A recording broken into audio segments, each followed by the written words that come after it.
I'm a storyteller, and I would like to tell you a few personal stories about what I like to call the danger of the single story. I grew up on a university campus in eastern Nigeria. My mother says that I started reading at the age of 2, although I think 4 is probably close to the truth. So I was an early reader, and what I read were British and American children's books. I was also an early writer.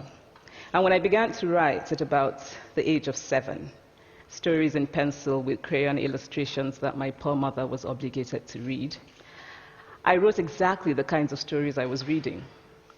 All my characters were white and blue-eyed. They played in the snow. They ate apples. And they talked a lot about the weather, how lovely it was that the sun had come out. Now, this despite the fact that I lived in Nigeria. I had never been outside Nigeria.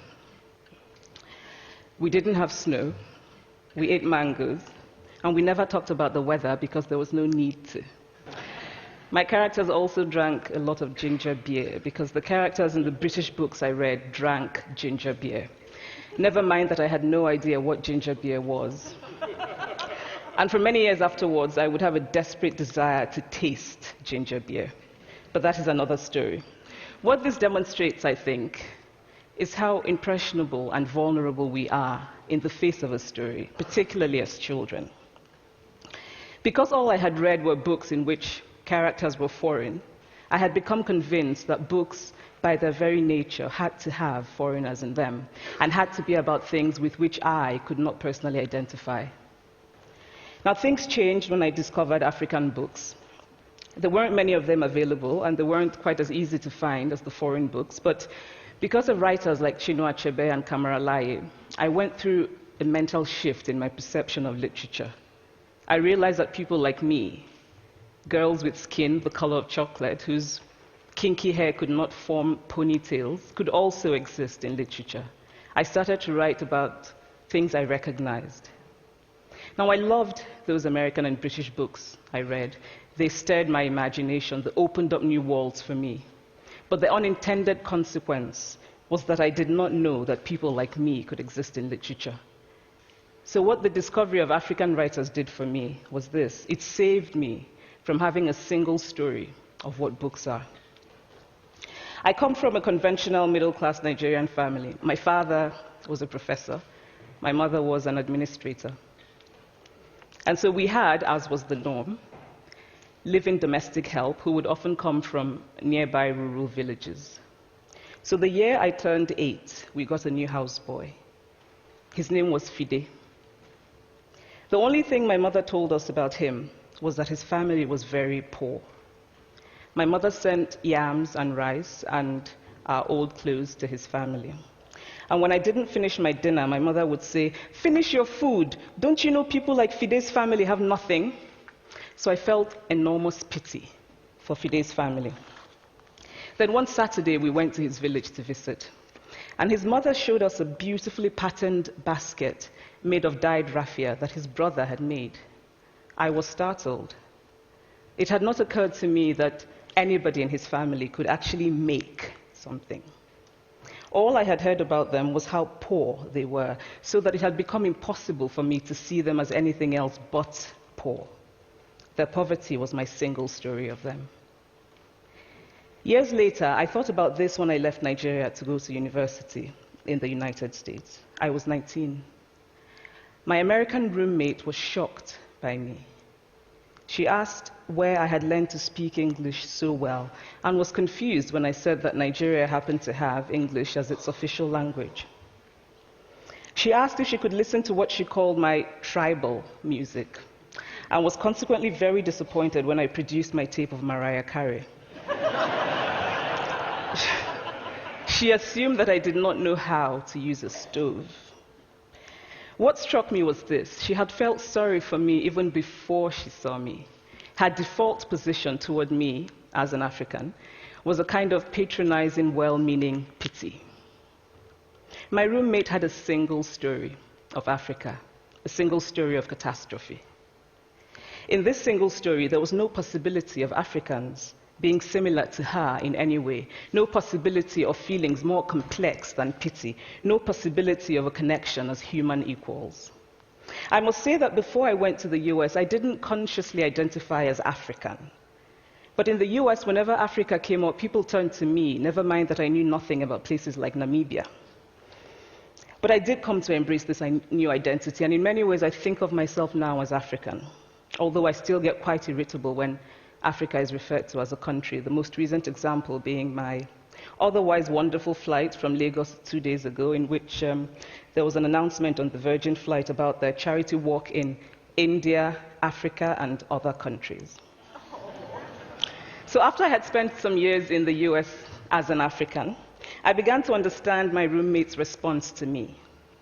If I had not grown up in Nigeria, and if all I knew about Africa were from popular images, I too would think that Africa was a place of beautiful landscapes, beautiful animals, and incomprehensible people fighting senseless wars, dying of poverty and AIDS, unable to speak for themselves, and waiting to be saved by a kind white foreigner.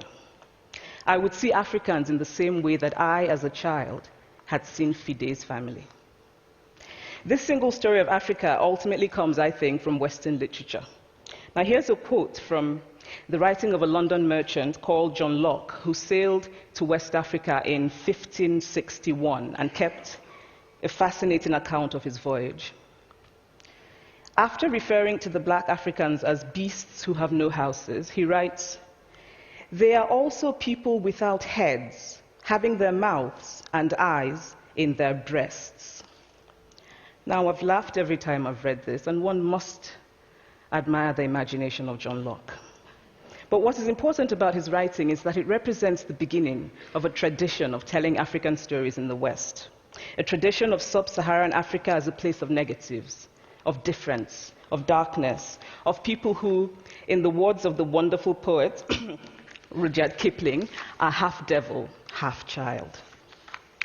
And so I began to realize that my American roommate must have, throughout her life, seen and heard different versions of this single story. As had a professor who once told me that my novel was not authentically African. Now, I was quite willing to contend that there were a number of things wrong with the novel, that it had failed in a number of places, but I had not quite imagined that it had failed at achieving something called African authenticity. In fact, I did not know what African authenticity was. The professor told me that my characters were too much like him, an educated and middle-class man. My characters drove cars. They were not starving. Therefore, they were not authentically African. But I must quickly add that I, too, am just as guilty on the question of the single story. A few years ago, I visited Mexico from the US. The political climate in the US at the time was tense, and there were debates going on about immigration. And, as often happens in America, immigration became synonymous with Mexicans. There were endless stories of Mexicans as people who were fleecing the healthcare system, sneaking across the border, being arrested at the border, that sort of thing. I remember walking around on my first day in Guadalajara, watching the people going to work, rolling up tortillas in the marketplace, smoking, laughing. I remember first feeling slight surprise, and then I was overwhelmed with shame. I realized that I had been so immersed in the media coverage of Mexicans that they had become one thing in my mind, the abject immigrant. I had bought into the single story of Mexicans, and I could not have been more ashamed of myself. So that is how to create a single story. Show a people as one thing, as only one thing, over and over again, and that is what they become. It is impossible to talk about the single story without talking about power. There is a word, an igbo word, that I think about whenever I think about the power structures of the world, and it is nkali. It's a noun that loosely translates to be greater than another. Like our economic and political worlds, stories too are defined by the principle of nkali. How they are told, who tells them, when they are told, how many stories are told, are really dependent on power. Power is the ability not just to tell the story of another person, but to make it the definitive story of that person. The Palestinian poet Mourid Barghouti writes that if you want to dispossess a people, the simplest way to do it is to tell their story and to start with secondly. Start the story with the arrows of the Native Americans and not with the arrival of the British, and you have an entirely different story. Start the story with the failure of the African state and not with the colonial creation of the African state, and you have an entirely different story. I recently spoke at a university where a student told me that it was such a shame that Nigerian men were physical abusers like the father character in my novel. I told him that I had just read a novel called American Psycho, and that it was such a shame that young Americans were serial murderers. Now,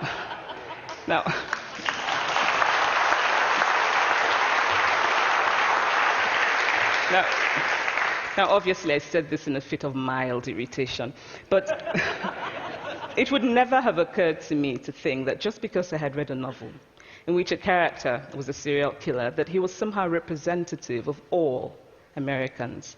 And now, this is not because I'm a better person than that student, but because of America's cultural and economic power, I had many stories of America. I had read Tylan, Updike, and Steinbeck, and Gateskill. I did not have a single story of America. When I learned some years ago that writers were expected to have had really unhappy childhoods to be successful, I began to think about how I could invent horrible things my parents had done to me. But the truth is that I had a very happy childhood, full of laughter and love, in a very close-knit family. But I also had grandfathers who died in refugee camps. My cousin, Polly, died because he could not get adequate health care. One of my closest friends, Ukuloma, died in a plane crash because our fire trucks did not have water. I grew up under repressive military governments that devalued education so that sometimes my parents were not paid their salaries. And so as a child, I saw jam disappear from the breakfast table. Then margarine disappeared. Then bread became too expensive. Then milk became rationed.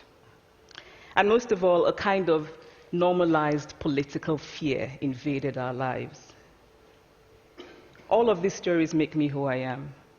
But to insist on only these negative stories is to flatten my experience and to overlook the many other stories that formed me. The single story creates stereotypes, and the problem with stereotypes is not that they are untrue, but that they are incomplete. They make one story become the only story. Of course, Africa is a continent full of catastrophes. The immense ones, such as the horrific rapes in Congo, and depressing ones, such as the fact that 5,000 people apply for one job vacancy in Nigeria. But there are other stories that are not about catastrophe, and it is very important, it is just as important to talk about them. I've always felt that it is impossible to engage properly with a place or a person without engaging with all of the stories of that place and that person. The consequence of the single story is this: it robs people of dignity. It makes our recognition of our equal humanity difficult. It emphasizes how we are different rather than how we are similar.